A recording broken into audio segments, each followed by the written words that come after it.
சொல்லியிருக்கார், உன் குடும்பத்தோட சொல்லியிருக்கார், தீர்க்கதரிசியை கொண்டு சொல்லியிருக்கார், வசனம் இருக்கிறார். இதெல்லாம் உன் இருதயத்தில் நீ ஏற்றுக்கொண்டு செபிக்க ஆரம்பிக்கும் பொழுது உனக்கே அது இதெல்லாம் நடக்குமா அப்படின்னு ஒரு சிந்தை உனக்குள் வருகிறது. அதை கேட்டார் போல் பலர் சொல்றாங்க, நீ சும்மா விவரம் இல்லாத ஜெபம் செய்யாத, இப்படிலாம் கேட்டா எங்க தெய்வம் கொடுப்பார், உன் வாழ்க்கைக்கு ஏத்தாப்புல செபி அப்படின்னு பல பேர் உன்கிட்ட சொல்லலாம். விரக்தி அடையத்தக்க வார்த்தைகளை பேசினாலும் உன் விசுவாசத்தை விட்டு விடாதே, அதை கவனியாதே, அதை கவனியாதே, இருதயத்தில் வச்சுக்காத. உன்னை அழைத்த தெய்வம், உனக்கு வாக்கு பண்ணின தெய்வம், அவர் உண்மை உள்ளவராய் இருக்கிறார். அவர் அதை செய்து முடிப்பார். 1000 வருஷம் கர்த்தருக்கு ஒரு நாள் போல் இருக்கிறது. ஒரே நாளிலே, ஒரே நிமிடத்திலே கர்த்தர் உனக்கு சொன்னதை செய்யாதிருப்பாரோ?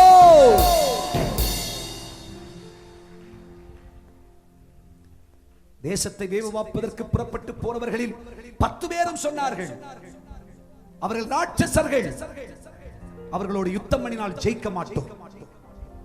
ஆனா 2 பேர் சொன்னாங்க, இல்லை, கர்த்தர் நம்மோடு இருக்கிறார், கர்த்தர் யுத்தம் பண்ணுவார். அவர்கள் நம்முடைய பார்வைக்கு ஒன்றும் இல்லை. ஹல்லேலூயா. அவருடைய பார்வைக்கு கொஞ்சமானவர்கள்.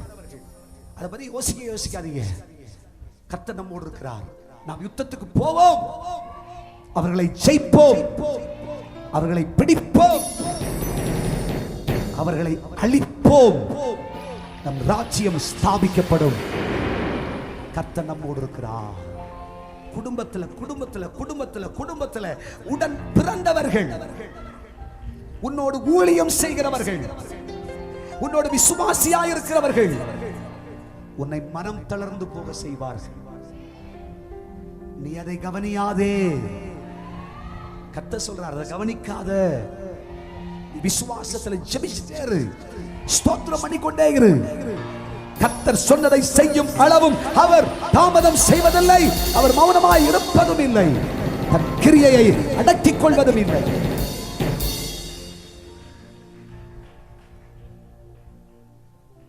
அப்படி பல பேர் இன்றைக்கு இந்த ஆராதனையிலே இந்த செய்தி கேட்கிற தேவனுடைய பிள்ளையே, உன் இருதயத்தில் நினைச்சு விரக்தி அடைஞ்சு, வேணாம் ஏதோ வாழ்க்கை அப்படியே போட்டும் அப்படின்னு நினைச்சு நீங்க வந்திருக்கிற, கர்த்தர் சொல்ற, இதெல்லாம் யோசிக்காத.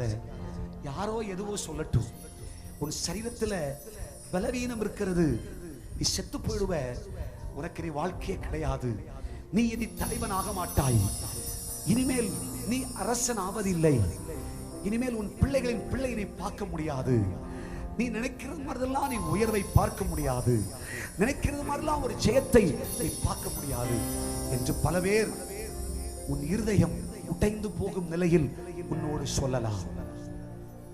நீ அந்த வார்த்தையை கவனியாதே.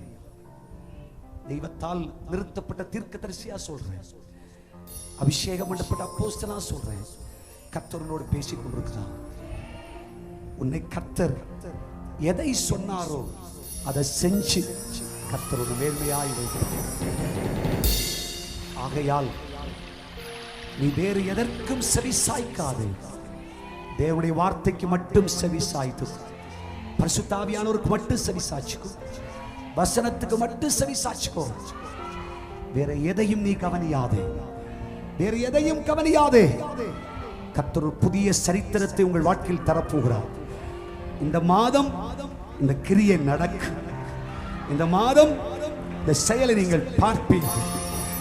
கர்த்தர் நம்முடைய சந்ததியின் வாழ்க்கையில் செய்வார், நம்முடைய குடும்பத்தில் கர்த்தர் செய்வார்.